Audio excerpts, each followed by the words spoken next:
नाजरीन, मेरे साथ हैं जर्मनी से अब्दुल बासित साहब। अंदर की खबर जानते हैं। मैं इनके पास चलता हूं, कुछ ये खबरें बताएंगे और उसके ऊपर तज्जिया और तबसरा पेश करेंगे। जी बताइएगा, पाकिस्तानी सियासी सूरत हाल और आज की गर्मा गर्म खबरें क्या, और उसके ऊपर तबसरा करें जी।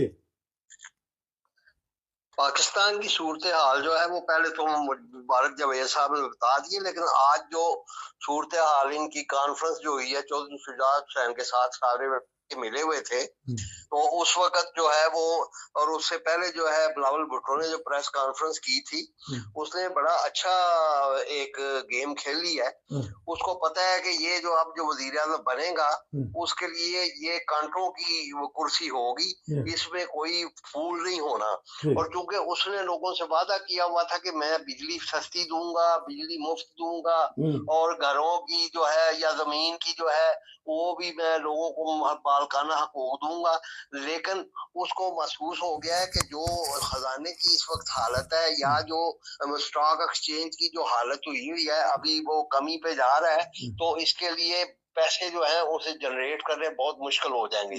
लिहाजा उसने यही सोचा है, अक्लमंदी की है कि मैं इनके साथ न करूं, ना मैं वजीर आजम के लिए उम्मीदवार बनूं, बल्कि इनके साथ सिर्फ तावन करूं। और तावन ये कि इनको वो वोट देगा और वजीर और फिर इशू टू इशू जो है जो हुआ करेगा पेश बिल कवानीन के लिए, कानून बनाने के लिए, वो बिल टू बिल जो है ना उसकी हालत देख के फिर उसके बारे में उस वक्त वोट दिया करेगा।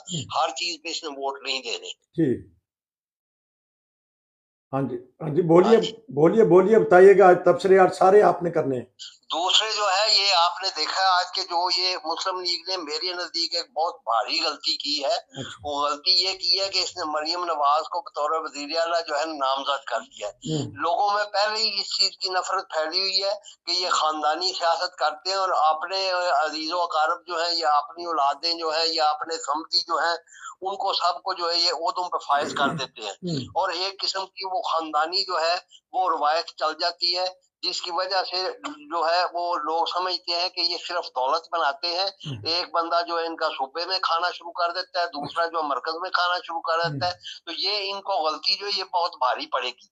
ये मेरा ख्याल ये है कि इनको अगर इनके अंदर से भी मुखालफत होगी जिस वक्त मरियम नवाज जो है ये वोटिंग की बारी आएगी और दूसरी पार्टियां भी मुखालफत करेंगी, उसकी वजह ये है कि ये समझते हैं लोग, अब इस चीज को समझ गए हैं कि हर जगह आपने रिश्तेदारों को बिठा के, ये नहीं कि पाकिस्तान में कोई इनसे कोई काबिल बंदा ही नहीं है, ये लोगों को समझ आ गई है कि ये सारा कुछ जो है ये सिर्फ पैसे के जोर पे हो रहा है, और किसी तरीके से ये जो है ये ना किसी काबिल आदमी को सामने लाना चाहते हैं और ना ही जो है ये को पाकिस्तान की बेहतरी के लिए काम करना चाहते हैं।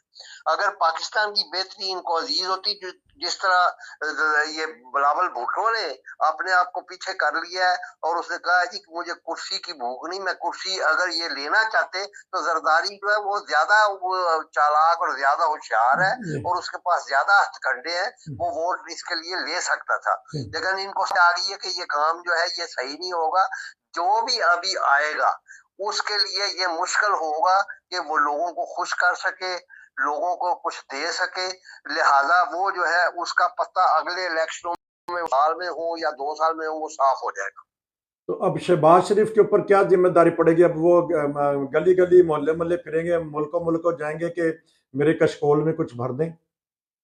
नहीं, शहबाज शरीफ जो है ना वो तो उसको तो देखे ना नामजद कर दिया, कर देगा वजीर आजम के लिए नवाज शरीफ जो है, क्योंकि आपने अगर देखा हो तो इसने ये अल्फाज इस्तेमाल किए थे शहबाज शरीफ ने कि मैं नवाज शरीफ से गुजारिश करता हूँ कि वो ये दरखास्त कर दूंगे वो वजीर आजम का ओहदा कबूल करें, लेकिन मरियम नवाज के लिए उसने यह कि उसको नामजद कर दिया गया है। इसका मतलब यह है कि नवाज शरीफ जो है वजीर आजम के लिए नामजद नहीं हुआ, बल्कि ये सिर्फ नवाज शरीफ की वैल्यू बढ़ाने के लिए उसने कहा कि जी देखो जी मेरा भाई तो वजीर आज़म कबूल नहीं कर रहा बनने के लिए, मैं उससे दरखास्त कर रहा हूँ, हालांकि असूली तौर पे उसने बनना भी नहीं है, अब उसको हालत का पता लग गया है। लिहाजा ये 2 सूरतें हो सकती हैं, या तो वो शहबाज शरीफ को नामजद करेगा वजारत अज़मा के लिए। कर दिया और उनको मेरे ख्याल उनको में ये है कि इनको नामजद कर चाहिए कि दिया। अगर ये वजीर आला जो है मरियम नवाज को बनाते हैं तो वजीर आजम जो है ये पार्टी का कोई और बंदा बनना चाहिए,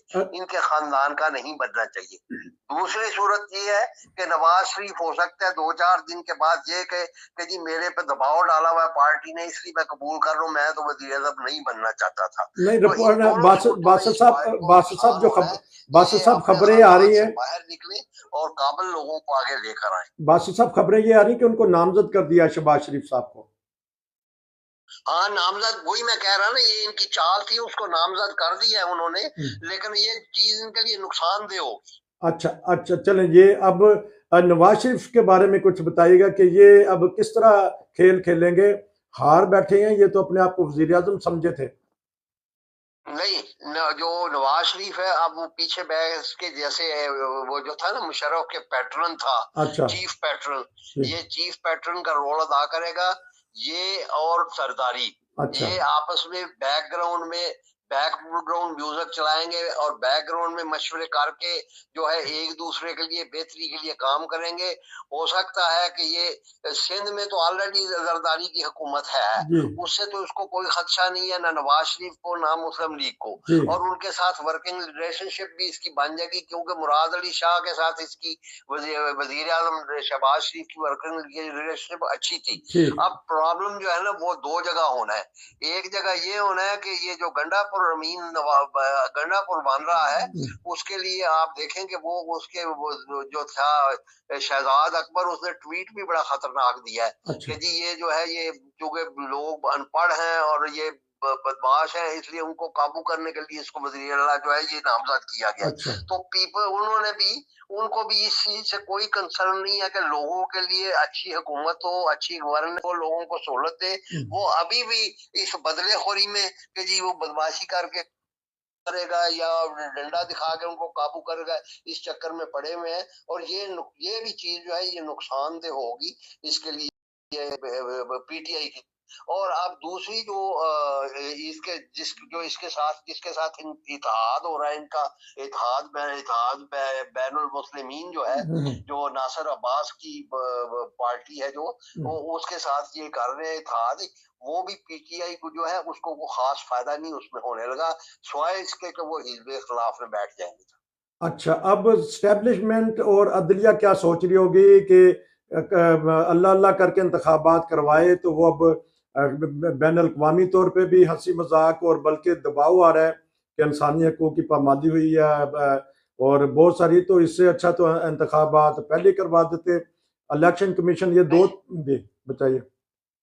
उसका जो है ना उन्होंने बड़ा अच्छा जवाब आज वजीर आजम ने दिया है। उसने कहा जी बात यह है कि अगर धांधली होनी होती तो सबसे ज्यादा धांधली तो हम कर सकते थे केपीके में, कि जहां सबसे ज्यादा फौज जो है वो मुतय्यन थी और उनको हर जगह जाने की इजाजत भी थी, बाकी जगहों पे तो इतनी फौज नहीं थी। लिहाजा अगर धांधली करनी होती तो वहां हम 20-25 सीटें जो है ना ये जबरदस्ती निकलवा लेते। वहां जो ये सारे बावजूद इसके कि फौज बहुत ज्यादा थी वहां केपीके में हालात की वजह से वहां इनको जो कोई मुदाखलत नहीं की गई, किसी ने वहां से रिपोर्ट नहीं किया जी मुदाखलत की गई है, और सारी की सारी सीटें जो है पीटीआई ले गई है वहां से। इसलिए वहां जो कोई धांधली नहीं हुई। और इंटरनेशनल मीडिया भी जो है, अमेरिका भी जो है वो भी डबल गेम आप देखें खेल रहा है। एक तरफ वो कह रहा है या कि जी हाँ पाकिस्तान में जो है तहकीक हो, लेकिन दूसरी तरफ वो कह रहा है कि हम समझते हैं कि पाकिस्तान का कानून जो है उसके मुताबिक ही तहकीक होनी चाहिए, और पाकिस्तानी कानून जो है उसके मुताबिक जब होगी तो वो देख लें आप कि जहां जहां ये कर रहे हैं, जैसे अब जमात इस्लाम की 2 सीटें जो वो पीटीआई ले गई है तो वो ये दिखा रहे हैं कि जी देखें जी रीकाउंटिंग में जो है जो एरर हुई थी उसको हमने ठीक कर दिया। इसी तरह 2-4 और हलकों में जो इन्होंने मसलन लाहौर में किए हैं वहां भी लोगों के सामने किए हैं और कहा जी देख रहे हैं इसमें कोई एरर नहीं हुई, जो पहले ही कैंडिडेट जीते थे वही अभी जीते हैं। तो इस लिहाज से जो है ये चंद एक जो हल्के हैं इनको खोल के रीकाउंटिंग करके ये अपना ये इल्जाम जो है इसको ये इसको वाश कर देंगे। अच्छा, आखिरी 2 मिनट है, 2 मिनट में आपने सवाल जवाब देना है। तहफ़्फ़ुज़ात हैं फजल रहमान को भी और बहुत सारे लोगों में एहतजाज बड़े हो रहे हैं। तहफ़्फ़ुज़ क्या फजल रहमान सीट क्या हार गए, उन तहफ़्फ़ुज़ात बन गए उनके लिए। नहीं, फजल रहमान ने तो इसलिए एहतजाज किया है कि वो अपने वेटेज बढ़ाना चाहता है या तो वो चाहता है कि बलोचिस्तान की हुकूमत में उसको हिस्सा ज्यादा दिया जाए या मरकज में कोई हिस्सा दे दिया जाए। अच्छा। क्योंकि उसके वो तो एहतजाज मुस्लिम लीग के खिलाफ नहीं कर रहा। अच्छा। वो तो एहतजाज कर रहा है वहाँ जो पीटीआई के जो जीते हैं उसके मुकाबले पे उनके खिलाफ कर रहा है। तो वो जो है वो एहतजाज सिर्फ इसलिए कर रहा है कि वो अपना वेटेज, क्योंकि मजहबी जमातें सारी वो भी और जमात इस्लामी भी सिर्फ इसलिए एहतजाज कर रहे हैं कि वो अपना वेटेज बढ़ाना चाहता है। जीडीए जो है वो भी इसलिए एहतजाज कर रहा है कि वो भी अपना वेटेज बढ़ाना चाहता है कि अगर सीटें तो हमें मिली नहीं है, चलो हमें कोई ना कोई थोड़ा बहुत लालच दे, कोई एक आध हमें कोई मिल जाए, कोई वजारत मिल जाए, कोई चेयरमैनशिप मिल जाए, कोई किसी जो वैसे कोई फैसिलिटीज मिल जाए, तो ये इसके इनका इतना ज्यादा असर नहीं होगा। तो मैं आपका शुक्रिया अदा करता हूँ।